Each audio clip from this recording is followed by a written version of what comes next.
Hello friends, welcome back to our channel creation live में आप सभी का स्वागत है। दोस्तों, आज का हमारा टॉपिक है कोलैबोरेशन। मुझे पता है कि आपको वाइट बोर्ड में देख के समझ आ गया होगा, लेकिन फिर भी एक ध्यान दो मेरी बातों पे। इसमें मिस्ट्री है जो आपकी हिस्ट्री बन के विक्ट्री क्रिएट कर देंगी, राइट? तो दोस्तों प्लीज़ कोऑपरेट करना। मस्त मज़ेदार टॉपिक है, मज़ा आएगा आप सबको देखने में, सुनने में और समझने में, है ना। कोलैबोरेशन कोलैबोरेशन क्या है, ये सबसे पहले जानते हुए डेफिनेशन क्या है, मूल मंत्र क्या है उसका।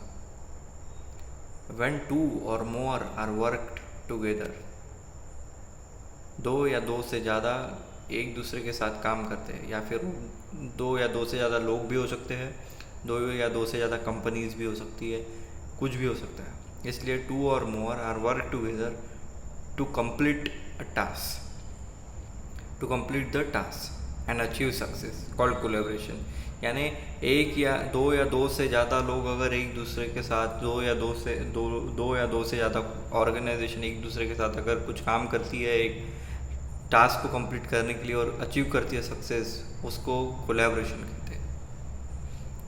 अब देखिए दोस्तों, जानते हैं कोलैबोरेशन की पावर क्या है। कोलैबोरेशन से आपके जीवन में, आपके प्राइवेट लाइफ में क्या असर पड़ता है अगर करें तो। सबसे पहले आपका एक स्ट्रॉन्ग रिलेशनशिप बिल्डअप हो जाता है जिसके भी साथ आप कोलैबोरेट कर रहे हो, है ना। रिलेशनशिप कैसा स्ट्रॉन्ग, और स्ट्रॉन्ग कब बनता है? जब पॉजिटिव एनवायरनमेंट होता है, उसमें पॉजिटिविटी होती है। क्योंकि पॉजिटिविटी होंगी ही, क्योंकि हम एक दूसरे की मदद ही कर रहे हैं कोलैबोरेशन के माध्यम से, राइट। स्ट्रॉन्ग रिलेशन बिल्डअप होता है और एक दूसरे के अंदर क्या क्रिएटिविटी है, क्या इनोवेशन है, वो बाहर निकल आता है। तो इससे सबकी सबके अंदर कुछ नया होता है, तो क्या होता है कि क्रिएटिविटी और इनोवेशन इंक्रीज होता है ना। और सबके अंदर फिर स्किल और डिफरेंट नॉलेज होता है, तो इससे सबका स्किल और नॉलेज इम्प्रूव होता है, ठीक है। और जो भी प्रॉब्लम आती है ना, जो अगर कोई अटक गया है किसी प्रॉब्लम में, तो किसी दूसरे को आ रहा है तो उससे सॉल्व होता है ना। तो प्रॉब्लम सॉल्विंग एनहांसमेंट होता है इसमें, कोलैबोरेशन के माध्यम इसमें अगर आप एक दूसरे के साथ मिलजुल के काम करते हो तो। और पांचवें इसमें है कि आपकी लर्निंग भी होती है और आप डेवलप भी होते हो, कल्टीवेट करते हो, खुद को डेवलप करते हो। और जब आप लर्न डेवलप करने के बाद में आपकी जो काम करने की जो इफ़िशियंसी है वो बढ़ जाती है, जिससे कि आपकी प्रोडक्टिविटी इंक्रीज़ हो जाती है। और देखते ही देखते आप उस चैलेंज से ओवरकम कर जाते हो, समझे। उस चैलेंज को, उस टारगेट को हासिल कर लेते हो, है ना, ओवरकम करके। तो यही पावर है कोलैबोरेशन का दोस्तों।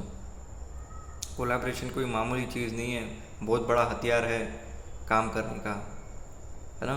प्राइवेट सेक्टर में तो सबसे ज़्यादा मैं लोगों को यही एडवाइस करूँगा कि अगर प्राइवेट सेक्टर में है तो नेगेटिव एनवायरनमेंट मत बनाएं। एक दूसरे के साथ अगर कुछ टीम वर्क है तो एक दूसरे के साथ एक दूसरे की बुराई ना निकालते हुए, एक दूसरे की कमियां ना निकालते हुए, है ना, और बॉस की चाटुगिरी ना करते हुए, टीम मेंबर ने एक दूसरे का दोस्त बन के कोलैबोरेट होकर काम करना चाहिए।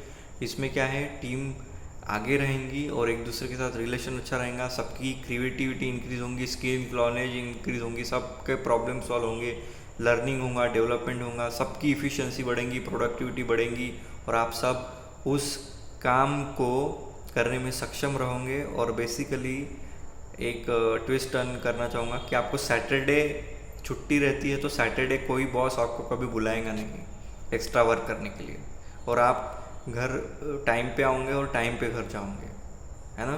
तो कोलैबोरेशन बहुत ज़रूरी है। एक एडवाइस, एक नोटिस है मेरा प्राइवेट सेक्टर वालों को कि ये अप्लीकेबल करे, है ना। और प्राइवेट सेक्टर भी सही है, लेकिन अन्य अगर दैनिक जीवन में कोलैबोरेशन होना बहुत ज़रूरी है, क्योंकि कोई एक व्यक्ति सब काम नहीं कर सकता। Team work is always best to get success, to achieve something, okay, तो दोस्तों उम्मीद करता हूँ कि आपको ये वीडियो पसंद आया होगा। मिलते हैं नेक्स्ट वीडियो में। और एक रिक्वेस्ट है कि अगर आपको ये इन्फॉर्मेटिव लगता है तो प्लीज़ अपना वर्ल्ड ट्रांसफॉर्म कीजिए।